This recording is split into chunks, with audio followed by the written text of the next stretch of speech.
So in our inventory, we're going to create a list. There's going to be a public list of items, or I'm kind of thinking about this. We don't have to make a separate list here. We can just do that directly from the item database list. Okay, so we're going to do item add is equal to item database dot let's see here. I'm kind of thinking about this. We can't really do what I'm about to do here. We have to find the item. So we're gonna do a public void get item by ID int ID, and we should do for each. Let's see. So we're gonna do for each item. Let's see. I'll just call this ITM in items. I believe that'll work. I hope it does. So for each item, if ITM dot ID is equal to ID, then equal to. So we have to have two equal signs here. Then we're going to return our ID, and I have to. Okay, hold on. I kind of have to think about this. I don't know why I didn't plan this one in advance. I kind of forgot about this one particular part. So if we're getting the item by the ID, we should be returning an item. So I guess public item, and we're going to be returning. So let's see, item. Yeah, okay, that's perfect. So we'll return item like that. ITM will return ITM. We have to have a condition if we're outside of the for each loop. So we're just going to return null if we can't find an item. And we should do something like debug.log error can't find item by ID. So that means we're trying to get an item that basically doesn't exist, and we're going to tell Unity that this shouldn't be happening, and we're just going to return a error. So now in inventory, we have to do we have to get our item by the ID. So item add is equal to. Actually, wait. Instead of making it equal to a new item, we can do equal to item database dot get by ID. What do we call it? We did get item by ID. So get item by ID and ID. Okay, so that's great. Now we know what item we are going to add. So with this in mind, we're going to now have to, well, we're gonna have to kind of instantiate our item object. So in here, we're going to create a public game object. It's called item prefab. And in our item prefab, we're going to do instantiate, let's see, item prefab on our, let's see, we're going to have to now instantiate it on our new slot. So we have to think of a way that we can kind of do that. Okay, so now we're going to have to loop through each one of our slots.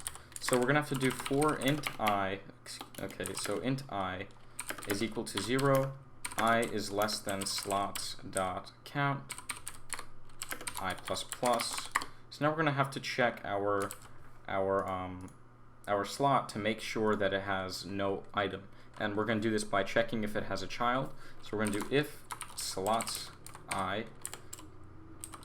dot transform dot child count is less than or equal to 0, then this is where we're going to instantiate our item, and we're going to create that new item. So we're going to instantiate, let's see, we're going to do, how should we do this? Okay, so we're going to do game object item instance is equal to instantiate item prefab. Okay, and we're going to now change some things in the item prefab. So item prefab dot get component sprite, or actually it doesn't have a sprite on it, I believe. Let's see here. It should have an image. So if we go to our prefabs right here, okay, we have an image and we have to change that source image. So we're gonna have to use Unity engine.ui. So using Unity engine.ui,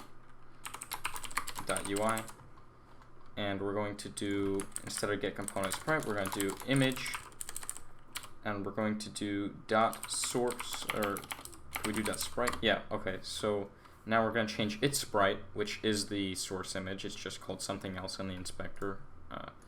So that sprite is now equal to our item add dot sprite, I believe, item sprite.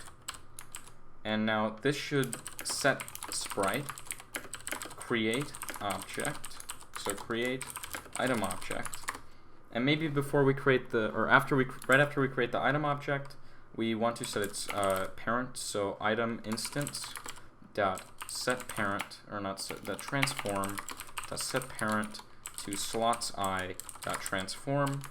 So we're now set item parent, and now we are going to do item instance dot transform is equal to vector2 dot 0, which will make it perfectly in the center. So transform dot position. So we're going to set item position to 0, 0. Okay, sorry that was like really quick, but I was in a rush because I had to like get out the door in like 2 minutes while I was doing that. So yeah, let's just finish up what we were doing. Now we're going to break out of the loop. So this is going to, once we realize that we have found an item and we do all these things, we're going to jump out of this loop because we had successfully added an item.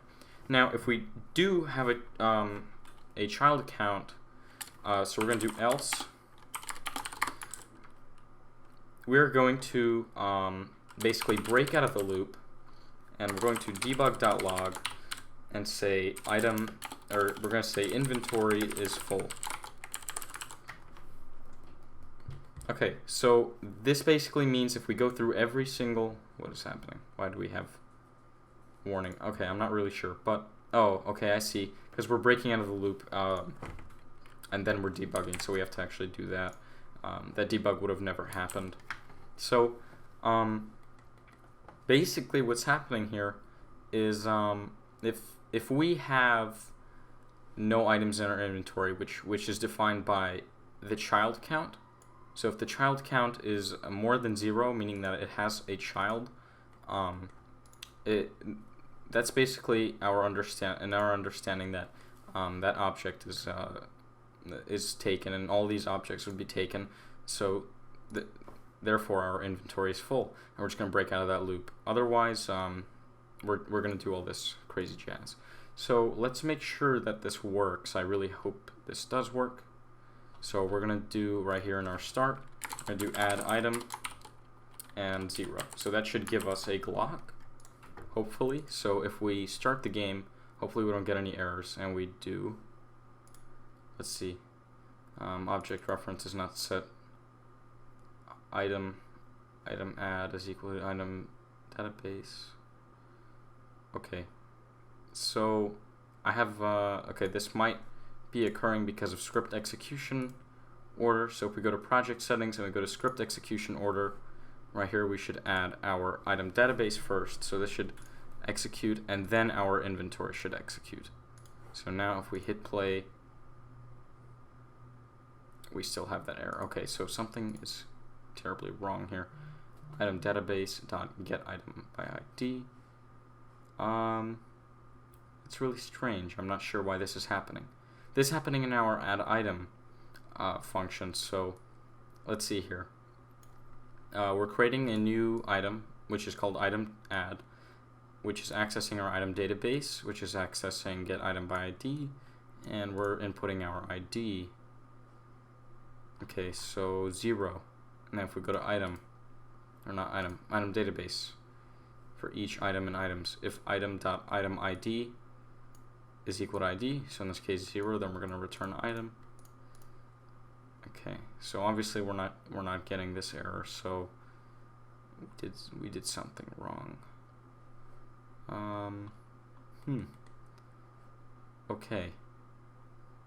so we did set up our item database. This is really strange. Okay, so I'm going to figure out what the problem is, and I'll get back to you. Okay, so I've realized that this whole thing is actually a problem. So I've made a few mistakes. I don't know why this is happening.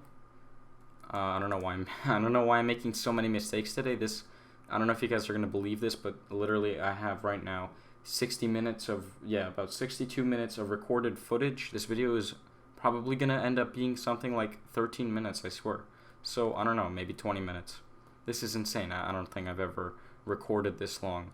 So, I don't know, can't wait for that editing. Anyways, enough rambling. I'm going to have to remove this entire else statement, and the reason is, it's basically checking if we have an item, and the instant we check and see that we don't have an item, we're going to break out of the loop. This is not what we want. We actually made a mistake here, so, because it's saying our inventory is full if it finds a single item that has something in it. So we're going to have to completely remove this else statement.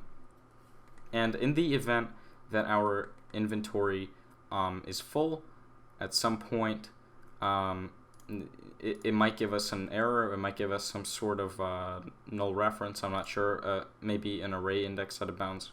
We'll have to see. We might get some sort of error because, or maybe it just won't do anything actually.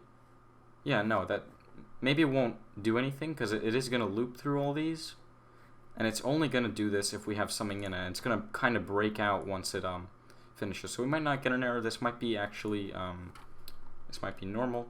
So this is the next problem. So this is the final problem that we have to solve. When we hit play, and I made it so that when I hit P, what's it called? Hold on, my phone is going off. Okay, so when I hit P, it's adding items. You can see over here in the hierarchy, we're getting arrows every time I hit P on the next item. So you could see that it is looping through each one of these and is working exactly as intended.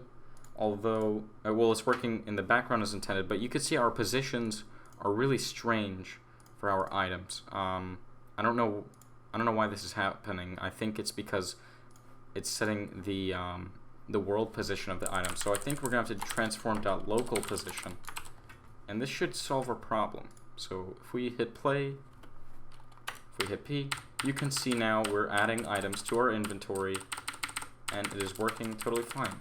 Okay, so that's great. We can add items to our inventory.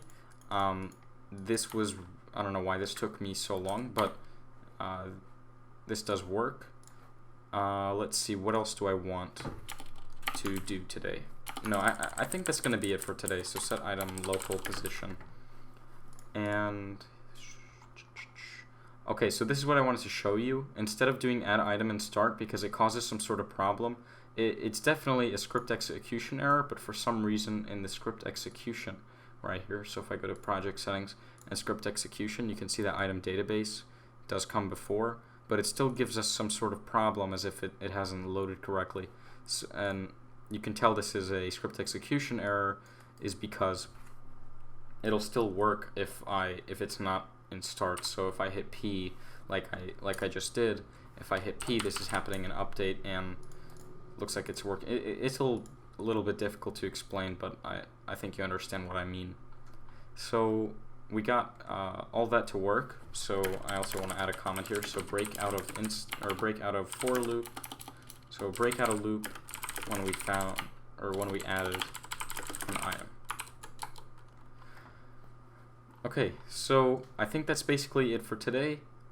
We made a very simple, well, maybe not so simple, but we made it so that we can add items. We're going to work on this Apple thing tomorrow because we need to get some of the more important things out of the way, such as making the inventory only show up and when the pause manager and those important things. We need to work on some more important things, such as making the inventory actually work when we hit tab to freeze the mouse and everything and make it disappear when we open the pause menu. So that's not going to be too difficult to tackle, so we'll get that done tomorrow. It should take less than a minute, really, maybe less than 2 minutes.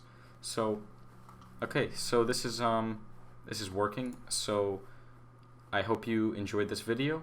If you have any questions, do make sure to leave something in the comments below. I'll be sure to answer. And YouTube, by the way, commenting is kind of difficult when it has to do with programming. So the best way to ask me some sort of programming question would be via Twitter. So my Twitter is @GabeKutuzov. You can find it in the description. So go check that out. Go follow me, and you can get some updates.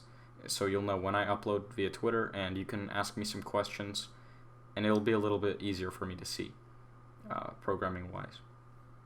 So yeah, subscribe, and have a good one.